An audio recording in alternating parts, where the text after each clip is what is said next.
Kaixo artistak, gaur hona gatoz Olentzeroren kondairarekin, Olentzero hobeto ezagutuko dugu.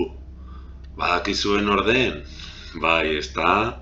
Gure Euskal Herriko tradizioan, bai, urte amaieran, neguko solstizioarekin batera, gabonekin batera, datorren pertsonaia nagusia, guretzako ikaragarri berezia.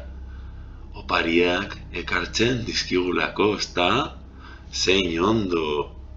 Hori bai, Olentzero bakarrik ezagutzen duzue? Eta bere laguna nola deitzen da? Mari Domingi, oso ondo.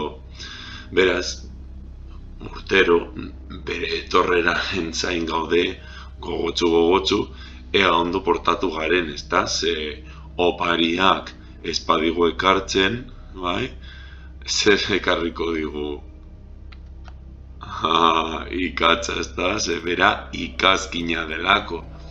Horregaitik beti esan da, txarto portatzen garenean, ikatza ekarriko digula.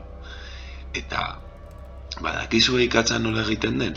Ze Olentzero ikazkina da eta ikatza egiten du. Beitu, oso prozesu kuriosoa da. Argazki honetan pizka bat ikusten da.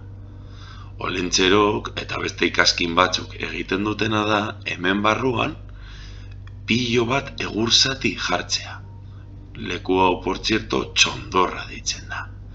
Egurrak sartzen ditu, poliki menditxo bat egiten du, sua pizten du, lurrarekin estaltzen du, eta poliki ikatzak energia hartzen du, eta beltz jartzen da, irudi honetan ikusten den moduan.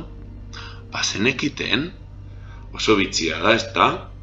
Olentzero gutxi barru dator, ja, aurten berriro. Eta neguko solstizioarekin erlazionatuta ere dago. Baina gero tradizio kristauan ere esaten zen, bai, Jesus haurtxoari ematen zizkiola opariak, ezta? Baina beno, guk hor komentatzen duguna da neguko solstizioarekin batera erlazionatzea. Ze neguko solstizioa da garai bat, espero dut beste bideo batean jartzea, non eguzkia eta gure planeta erabatean dauden, eta horrek suposatzen du argi, ordu gutxiago edukitzea udan baino. Adibidez oraintxe eguzkia gutxi gora bera goizeko 8:30 ateratzen da, eta arratsalde gaueko 5:30. Eta arratsalde gaueko 5:30 goizeko 8:30 iluntasunean gaude. Horregaitik, garai honetan egiten dira, abesti pilo bat, jartzen dira koloreak, argiak, jaten da, ezta, txokolatea. Neguko solstizioan iluntasun horri postasuna eta beroa emateko. Beno, orain, Olentzeroren letra ikusiko dugu, begiratu, ze Olentzeroko opariak ekartzen dizkigu, ezta? Ole Olentzero, ea animatzen zareten abestera.